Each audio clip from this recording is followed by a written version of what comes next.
Hello, and welcome back to Dave's Movie Diary, a pod where I generally talk about older films and my relationship with them and my take on them now compared to my first take. It's not exclusively that. Sometimes I watch a film for the first time and just tell you what I think about that too. But yeah, generally I find myself circling back to films I enjoyed a long time ago, or films that at least intrigued me. Even if I didn't like them, at least that was some sort of reaction, and I like to gauge my reaction now. I usually try and stay away from films that were just so-so, or yeah, I liked it, but there wasn't much more to it. I don't find those films interesting now that I'm an older fella. A Fish Called Wanda from 1988, rounding out the fish-themed movies lately. I do have a long history with this one. I saw it when it first came out in the cinemas here in '88. I was 15 and went along with my dad to see it at Hoyt's Warrawong there in the Illawarra. Watched a lot of films out that way, either at the Hoyts or there was another smaller one that I don't know if it's still there. It was like a ma and pa sort of operation. Much smaller one. For the life of me, I can't remember what it was called. Anyway, those years like 87, 88, 89, especially 87 and 88 though, when I was like 15, 16, I seemed to be out there a lot with my dad. Sometimes my mum too, but a lot with my dad. We both enjoyed same sort of movies, especially comedies, and we had similar tastes. And this was a film that had a lot of momentum when it came out. John Cleese was still huge then, and it was getting a lot of fantastic reviews. Everyone was talking about it, and there was obviously the Monty Python connection. Growing up enjoying the Monty Python style of comedy and the movies and the TV spots. So seeing John Cleese and Michael Palin involved was a major selling point. And I remember what surprised me at the time was that it's not really a Monty Python style film. It doesn't have that surreal structure or absolute absurdity that Python is known for. It's really just a traditional crime comedy.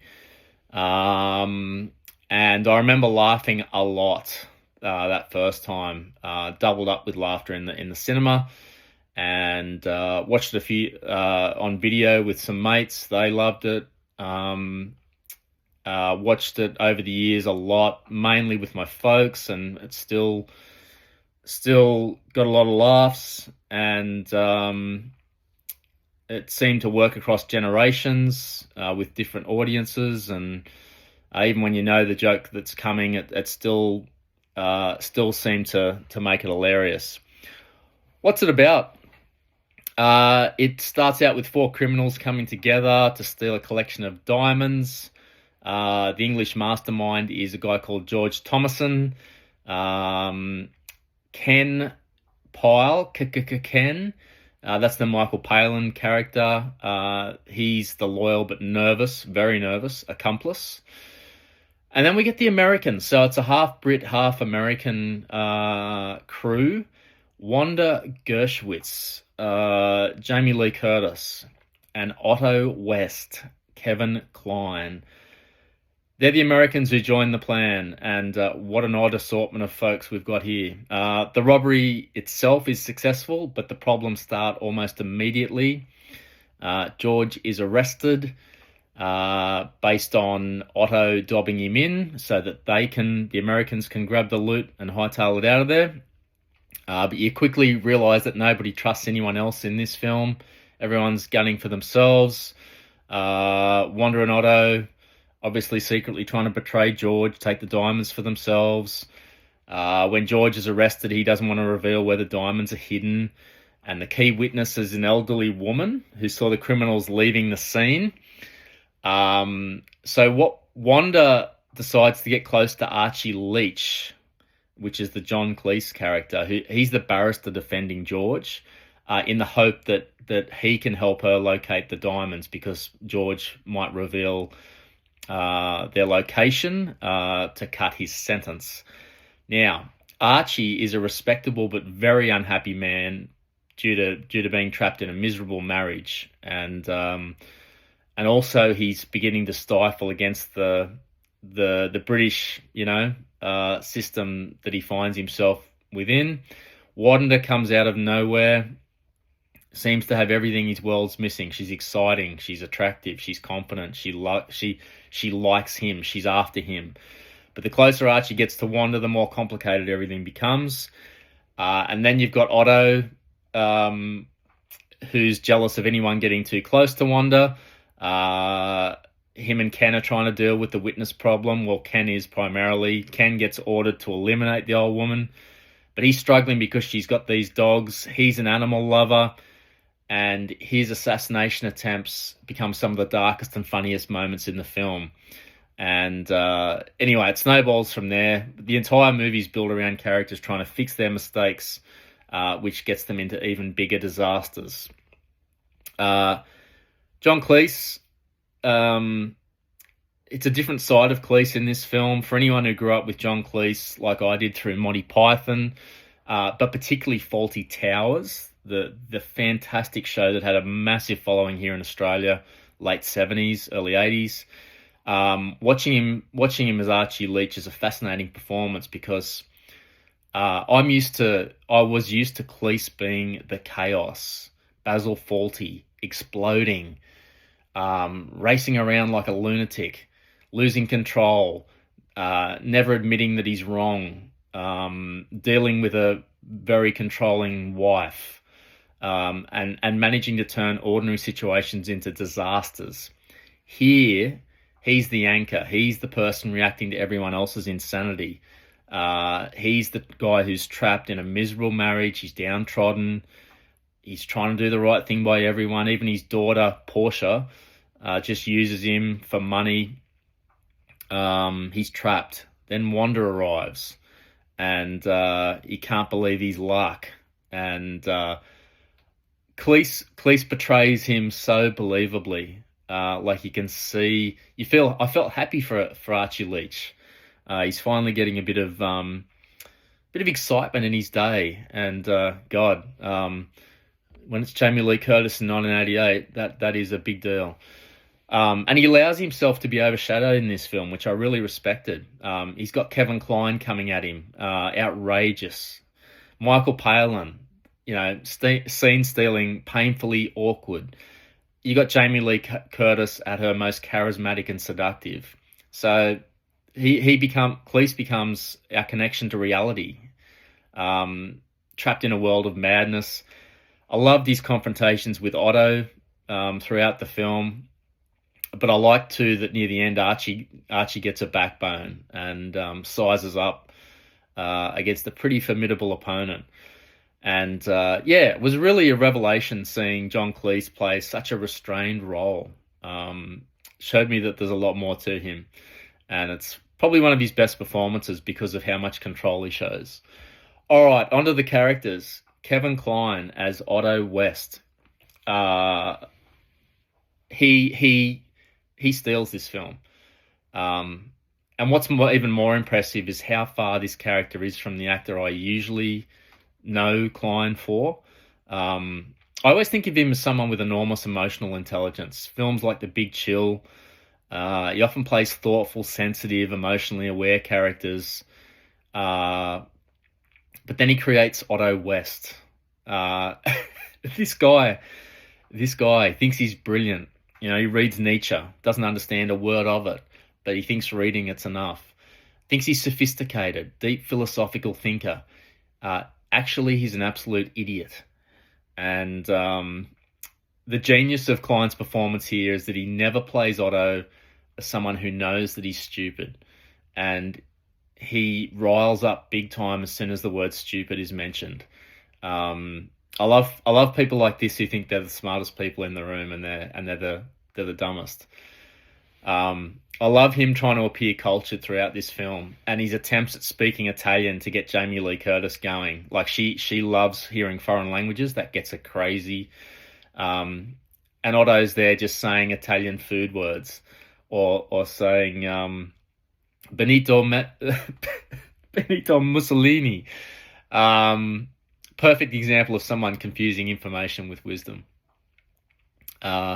Great movie villain though. I felt like there's almost a slasher movie structure to Otto because every time Wanda gets close to having sex, he appears. Reminded me of Michael Myers or Jason appearing whenever characters in horror films finally get down to it. Except instead of a silent killer with a mask on, it's Kevin Kline scaling the wall, peering in through the window. I can see why I got the Oscar for this role. On to Jamie Lee Curtis. I know she's often remembered primarily for Halloween, True Lies, as well, Trading Places. But I wonder if this is her best, because it shows her in a smart, confident, obviously, seductive, charismatic. She is a smoke show. She knows exactly what she's got and knows how to use it. And I don't know if she's ever been more charismatic. Watching her smile just lights up the whole screen. And she's just at the height of the game at this point in time. Michael Palin, the saddest character in the film, brings classic awkward Python energy. I felt bad laughing at this poor guy with his stutter, but after a while, I just couldn't help it. He's surrounded by all these criminals who manipulate him. He's the most honest guy in the film.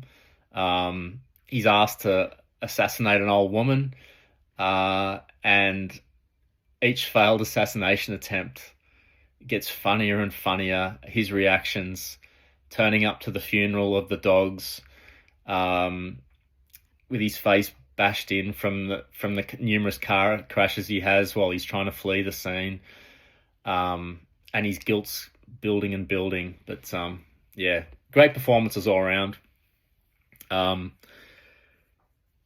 The apartment scene. The apartment scene where Archie's trying to impress Wanda, his colleagues away in Hong Kong. It's this beautiful split-level apartment with these big windows overlooking the Thames and the Tower of London. He's going all out to impress, to keep Wanda impressed. He doesn't realise she's just using him. She's upstairs taking off her clothes. He's downstairs speaking Russian, prancing around. He's down to the jocks. The jocks come off. He swings around. He's got his eyes shut, and in walks a family. Not just a family with about 4 or 5 kids. The shock on his face and the entire family watching him. He grabs a photo frame off the desk to cover himself.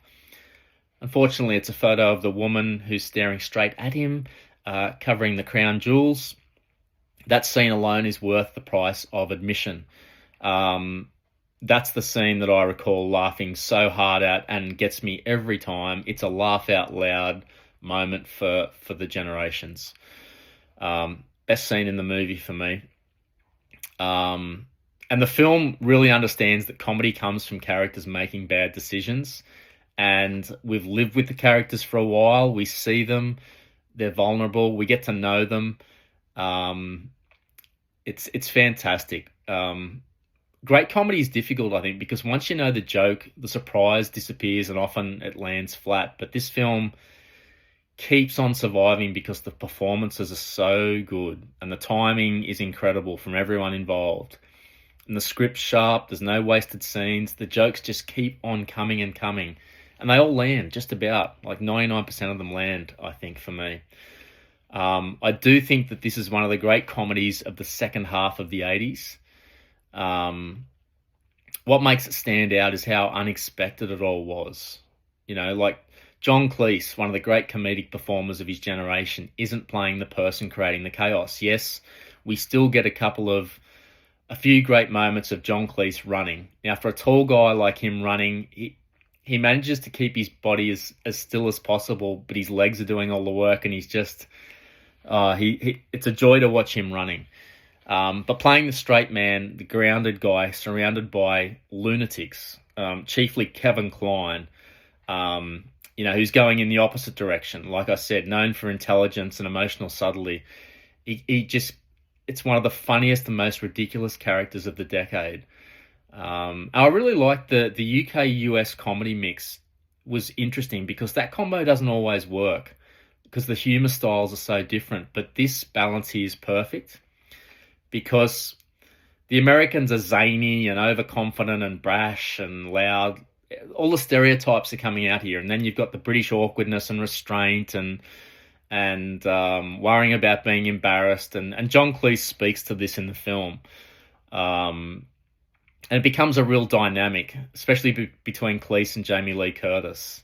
It highlights the different cultures here. And look, the fact that this film was a major commercial success and still works decades later is testament to how well made it is. So I honestly don't think it gets mentioned often enough when people talk about the greatest comedies of the 80s. It's really up there. Like, it's rare that I laugh out loud at films, and this is one of them.